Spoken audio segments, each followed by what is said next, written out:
지난주에 당신의 인생은 절대 망하지 않을 겁니다 해가지고 영상을 하나 올렸었는데 여기 댓글이 많이 달렸더라고요. 많은 분들이 이 영상에 공감을 해주신 것 같아서 감사드립니다. 근데 댓글을 한번 볼까요? 보면은 공감을 많이 받은 것들 보면은 요즘 진짜 현타 온 사람 진짜 많은 것 같아요 라는 분들이 많고 이게 공감을 많이 받았어요. 그런데 이런 얘기 좋은 것 같아요. 뭐냐면 근로소득이라도 안 모으면 어쩌라는 건지 돌이켜 봐야 된다. 제가 하고 싶은 얘기 중에 하나입니다. 뭐냐면 투자를 하는 게 그냥 무에서 유를 창조하는 게 아닙니다. 많은 분들이 비트코인 같은 것들 보시고 100만 원 가지고 10억 만들고 이런 것들이 현실 세계에 많다라고 착각을 하실 수도 있는데 실제 현실에서는 그런 일이 많지 않잖아요. 수익률 1000배, 10,000배 나오는 거. 대부분은 어느 정도 시드머니가 좀 모여야지 그게 투자를 시작할 수 있게 되고, 그리고 그걸 가지고 이제 차근차근 불려나가고, 그리고 추가적인 돈을 계속 모아서 저축을 통해서 투자를 계속 이어나가셔야지 이게 차근차근 커 나가는 건데, 많은 분들이 좀 당연히 답답하시니까, 현타가 막 세게 오니까 아이씨 나 안 모은다, 근로소득 따위는 필요 없다라고 하면서 한 방에 100배 뛰기 간다, 이런 식으로 조금 안 좋은 길로 가는 게 아닌가 싶거든요.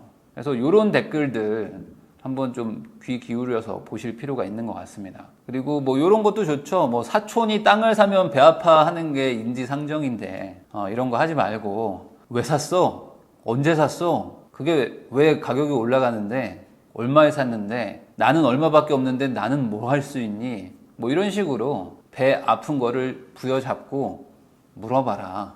그게 좋다 이겁니다. 비슷한 얘기들을 많이 공감을 해주신 것 같아요. 남이 잘 되면 부러워하기보다는 시기 질투하고 배 아파하는 사람들이 많은데 그럴 필요가 있느냐? 배 아파봐야 내 손해지 그런 얘기죠. 나는 혼자 집에서 배 아프지만 그 사람은 내가 배 아픈 줄도 모르니까 시기 질투하기보다는 그 사람이 어떻게 그걸 했을까 라는 거를 나도 배워야 된다. 이런 댓글들도 진부하지만 정답이죠. 10억을 한 번에 튀길 생각하지 말라. 1억을 10번씩 하든지 5천만 원을 20번씩 하든지 1000만 원을 100번 할 각오를 해라. 이게 물론 지루하고 답답한 길일 수 있습니다. 그렇지만 이런 게 가장 확률이 높기 때문에 이렇게 하는 겁니다. 이 10억을 한 번에 튀기는 거를 남들이 하기 싫어서 안 하는 게 아니고, 이거 하다가 망하는 사람들이 많으니까 이쪽보다는 안전한 길을 가려고 하는 거고요. 근데 이거를 느리고 답답하다, 뭔가 좀 옛날 구식 마인드다, 요즘에는 그런 사람들 없어요, 한 방에 10억이죠 이런 생각으로 갔다가 돌아오지 못하는 분들이 많다. 이런 댓글도 공감을 많이 해주시더라고요. 유튜브 방송 보면서 분리수거 하다가 울었다. 애기 아빠들은 더 할 거예요 라고 한마디에 이제 눈물이 났는데, 실제로 그럴 거예요. 진짜 아빠들이 조금 요즘에 많이 심적으로 힘들죠. 이런 것 같아요. 아이가 있으면 기본적으로 우리 아이가 뭔가 좀 이렇게 안전하고 안정적으로 살았으면 하는 마음은 이제 모든 부모의 공통된 생각일 텐데, 그걸 내가 해주지 못했다는 거, 그 부분에 대한 어떤 자괴감이나 속상함도 있을 거고, 만약에 내가 집 사는 걸 엄청 반대했어. 아내가 진짜 집을 사자. 보통은 아내들이 집을 사자고 하고 남편분들이 집을 사는 걸 반대하는 경우가 많습니다. 왜냐면 아내분들은 당장 내가 집이 필요하니까, 아이도 키우고 집에 있는 시간이 상대적으로 많으니까 여기서 보금자리를 만들려고 하는데, 남편분들은 이제 아무래도 외벌이는 남편이 많죠. 그래서 대출 받아가지고 이걸 갚으려니까 막막한 것도 있고, 그리고 집값 떨어진다 이런 얘기들도 많이 듣는데, 이거는 좀 말이 안 되잖아 하면서 결사 반대하는 경향이 많아요.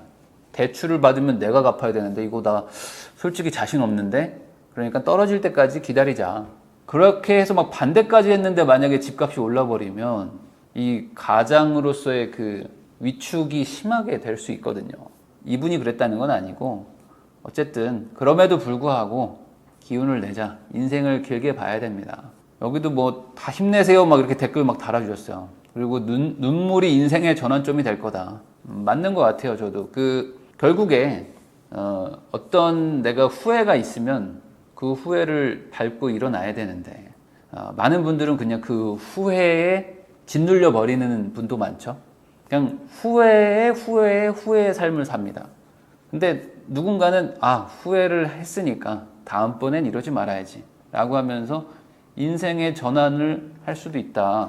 뭐 이런 좋은 얘기 해주셨습니다. 또 이런 분도 있어요. 집 없으면 월세 살면 되고 아파트만 갈구하지 말고 원룸이나 빌라 쪽으로도 생각해 봐야 되는데 다들 눈만 높아가지고 뭐 이런 말하는 분들이 있거든요. 근데 이게 또 쉬운 얘기가 아니죠. 뭐 다들 알아. 나도 안다고 막 이러는 분들이 대부분이에요.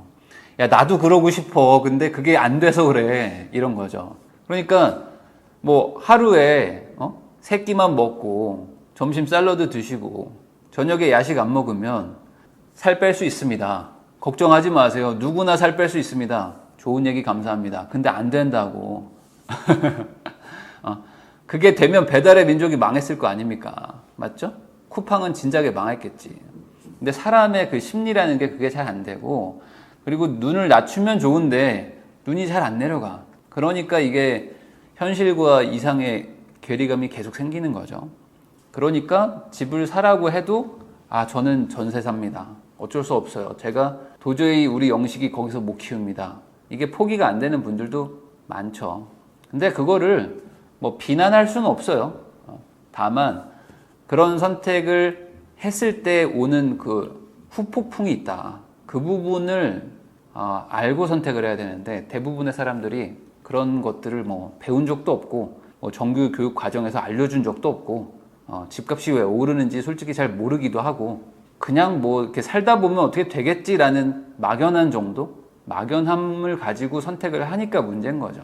제가 영상에서 뭐 100명 중에 몇 명만이라도 좀 이걸 받아들여서 생각을 바꿨으면 좋겠다라고 했는데 거기에 공감해 주시는 분도 있어서 감사합니다. 문제는 미래를 위해 노력하려는 의지 자체가 없어져요. 네. 뭐 이것도 틀린 얘기는 아니지만 의지를 포기했다라고 해서 본인 인생이 뭐 달라지느냐, 오히려 더 나빠지는 거죠. 저는 레벨 20을 찍고 싶습니다. 근데 전 레벨 1이에요. 언제 20대죠? 그냥 레벨 1로 살겠습니다. 라는 생각을 가져서 좋을 것은 없다. 레벨 2가 레벨 1보단 셉니다. 그러면 우선 레벨 1이시면 레벨 2로 가시고 나서 그 다음에 고민을 하셔야 되는 거지. 이미 올라가 버린 나보다 먼저 시작한 게임 유저의 레벨이 너무 높다. 쟤는 장비가 너무 좋은데요. 전 포기합니다. 라고 해서 내 인생이 달라지는 건 없다. 왜냐? 이 인생이라는 게임은 로그아웃이 안 되거든요. 나는 평생 레벨 1로 이 마을 안에서 나가지도 못하고 살 수도 있어요. 밖에 나가면 몬스터들이 많거든. 근데 레벨 2가 될 생각도 안 하시면 마을 안에만 있어야 된다. 이 말도 좋은 것 같아요. 이걸 마지막으로 소개하고 끝내겠습니다. 남과 비교하지 마세요. 어제의 나와 비교하라. 이런 댓글 많이 달아주셨거든요. 좋은 얘기입니다. 남과 비교하는 거는 바보 같은 짓입니다. 핵심은 어제의 나와 비교하시면 돼요. 어제 대비 내가 잘 살았느냐? 그게 쌓이면 내 인생은 바뀌는데 어제와 똑같이 살았다. 내 인생은 바뀌는 게 없고요. 어제보다 내가 대충 살았다. 그럼 내 인생은 점점 안 좋아지는 것이다. 심플하지만 인생의 진리입니다. 그래서 많은 분들이 저 레벨 90 언제 찍어요? 안녕하세요. 저는 뉴비입니다. 방금 가입했어요. 저 사회 초년생입니다. 다들 게임 시작하신 지 오래되셔가지고 장비들이 화려하시네요. 저는 마을 밖을 나가지 않겠습니다. 마을 밖은 위험해. 이런 소리 하시는데 아니다. 이 고인물 같은 이 세상도 결국에 순환이 됩니다. 그리고 한 번씩 밸런스 패치가 와. 한 번씩 대규모 패치가 오니까 그때까지 최선을 다해서 살아야 됩니다. 물론 어떤 사람들은 레벨 1인데 부모님이 버스 태워줍니다. 버스 타고 바로 그냥 달리는 분도 있어요. 시작하자마자 갑자기 갑옷하고 칼하고 막 명검을 막 주기 시작해. 그래가지고 아빠 이거 뭐예요? 야 우선 입어봐. 야 우선 입고 야 마을 나가자 막 이러는 거 있거든요. 파티 맺어주고. 근데 대다수의 사람들은 그런 거 없습니다. 대다수의 사람들은 친구도 없고 부모도 없고 그냥 이 마을에서 시작하는 것 뿐이에요. 그럼 어떻게 해야 되냐? 나가서 멧돼지부터 잡아야 된다. 한 번씩 대규모 패치가 오니까 그때까지는 레벨을 최대한 올려놓자. 제발 그 순간이 왔으면 좋겠어요. 근데 또 어떤 분들이 이런 거 있어. 저는요, 그 대규모 패치가 올 때까지 마을 안에 있겠습니다. 그러시면 안 돼요. 왜냐? 대규모 패치가 시작되잖아요? 그러면 준비된 애들이 뛰어나가거든. 그러면 준비 안 돼가지고 저 이제 막 신발 신고 이제 막 벨트 메고 이제 막 갑옷 입기 시작하잖아요? 그러면 또 늦어. 또 늦어가지고 다음번 패치를 또 기다려야 돼요. 그러니까 그런 생각을 갖지 말라. 우선 나가라. 나가가지고 멧돼지부터 잡자.